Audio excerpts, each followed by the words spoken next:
It's Miss Krystal. I am going to talk to you about some books today. I have so many books to talk about, so this might be kind of long, but we'll get to that in a second. Before I start talking about books, though, just as a general housekeeping note, the programming for December, January, February, the paper calendars and the little booklets should be coming out fairly soon if they're not already out downstairs somewhere and I just don't know about it, but they should be up here pretty soon. Also, the virtual calendar that you register yourself for the programs on the website is up to date and is happening right now. So if you do want to register for December programs, go for it right now. I will say that the gingerbread house making program is one of the largest programs that or the most, not largest, but one of the most popular programs that happen in the youth services wing. So if you want to go to that, or if you like go to it every year and you're like, yeah, like you need to sign up right now because it does fill up and we have a finite amount of spots. Like we can't just accept whoever because we only have so many gingerbread houses that are made. So just keep that in mind. If that's one of your favorite programs, now's the time to start thinking about coming or signing yourself up to come. Other things is the Moana party is coming up to celebrate the new Moana movie. And then there's also a holiday storybook and crafting day. So those are 3 programs to keep a lookout on that are coming up relatively fast if you're trying to find something to do in December. Okay, moving right along. I have some nonfiction books, and I'm going to start with my high school books, and then I'm going to kind of move on to my middle school, middle grade books. I wanted to do this because it's Nonfiction November, and I'm celebrating that. Also, because I feel like nonfiction gets such a bad rep, you know, as like being boring. But you know what? It's not boring. It's not boring. And I'm going to show you today why it is not. Nonfiction is helpful, and it can be exciting, and it can be fun. And I'm going to entice you with these books right now. So, The Ultimate Driving Book. The Essential Guide for First-Time Drivers and Car Owners. So, I know that everyone says like, oh yeah, you get that stupid little, or at least I did, you get a little pamphlet for Illinois state driving laws that you have to like look through in order to take the test when you enter driver's ed or whatever. And that's cool, and that's fine. But this is like an additional guide for you. And this kind of talks about everything from putting oil in your car to like, so oil changes, how often you need to do them, if you're gonna go to the mechanic to do them, or also if you'd like to do it yourself, here's a guide. Also like what to do when you get in an accident, because that can be really anxiety driving. If you buy this book, there's a little spot in the back where you can put all of your contact information, the state highway patrol insurance company, and the claims number. There's a little pocket to put the registration and the insurance stuff in here. You can fit this little book into most glove compartments. So I think it's a great guide. You can look through it and maybe you'll want to buy it for yourself. But I think it's really cute, and I think it's a great guide for, you know, our first time drivers out there. Next thing, so these kind of go hand in hand. This is How to Survive Your Parents, and this is I'm Here, a peer counseling guide for teens. So these are kind of both informational, like emotional informational books. This one is about how to have a better relationship with parents from a child's perspective. This one is about how to like train for a peer counseling. Either you're a peer counselor at school or you're just somebody that wants to know more about emotionally connecting to your friends and better supporting the people around you. Personally, I think everyone kind of needs to know how to do that better. It literally has scenarios and everything and like actual lines that you could like kind of memorize. So I think that that's a great place to start if you're trying to look for better ways to support the people around you emotionally, in any capacity, honestly. But this is so interesting too. This book literally starts off by saying like, this is a book for you and not your parents.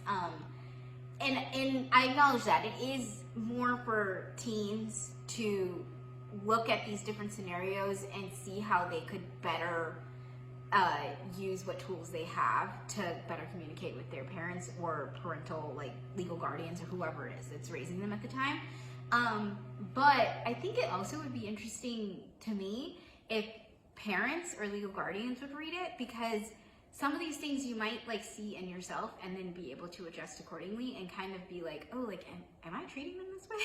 You know what I mean? So I don't know. I mean, I think it's for the kiddos, but is it? Anyway, so again, How to Survive Your Parents and I'm Here. Both very good, informational, emotional, like, books. Okay, how do I draw these memories? This is like a thick book, but don't be intimidated because there are a lot of pictures. The writing is really big. And basically it's a memoir by Jonelle Joshua. She talks about kind of being trucked from family member to family member because her mother is suffering from mental illness. And she'll get more into what exactly those mental illnesses are when you read the book. But it's about like finding support within her family and her community, how it was to be on and off again, kind of raised by her mom, her friends, her siblings. And I think it's such an interesting, because it kind of reads like a scrapbook, because she has like real pictures and then also pictures that she drew, and then also like little excerpts where she'll write little essays about different times in her life, different memories that she's had. So I think it's such an interesting memoir, and it gives a lot of inspiration, I'm gonna say. It gives a lot of inspiration to expressing yourself further, because I think that it's a good kind of instruction. Kind of be like, oh yeah, I want to start my own scrapbook and kind of document my life. I don't know. So yeah, give her a shot. I like it. Spirit Sleuths. This is my last one for the high school books, I promise. Spirit Sleuths. So this is set during the time of like World War I, and Harry Houdini is alive, and what is it? And influenza epidemic is happening. So there's lots of death going on because of the war and the pandemic and everything. And so in this time, there was a rise in like mediums and in psychics, and then people that could give you some sort of closure and comfort when it came to your lost loved ones, essentially. So people were like preying on that. And Harry Houdini, along with his investigators, who knows who those people are, they wanted to keep these people from exploiting people that were grieving, essentially. And so they found ways to like disprove and debunk all these like crazy, theories and psychics and mediums and whoever was telling you that they could communicate with your loved one. So I think I feel like it's more interesting when you read it than what it is that I'm saying. But give it a shot, okay? Spirit Sleuths. I thought it was fun. Okay, next group, okay? Stealing Little Moon. This is about, well, at first it's about Little Moon, who is an indigenous from the Ponca tribe. At least I think I'm saying that right, Ponca. Am I saying it? Ponca? I don't know. Anyway, she's in Oklahoma. And she has been taken into the Chillicothe Indian Agriculture School. And so this is basically just about the boarding schools that were, mostly the boarding schools that were in America, because we're here, that were taking in the indigenous children to try to assimilate them to a European American culture, white American culture, and the effects that took on the indigenous culture.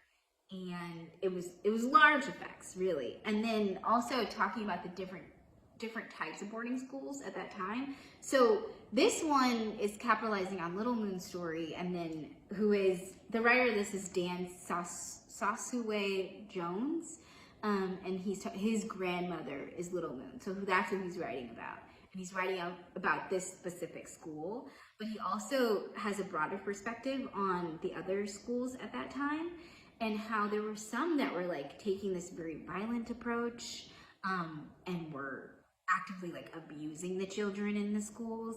There were some that were less less violent and were more of a pleasant experience for people, but they also were getting rid of people's culture at the time. So I don't know. I think it's interesting. It's an interesting read if you want to know more about indigenous, um, the disappearing of indigenous culture in that time period and why that is and why we are where we are.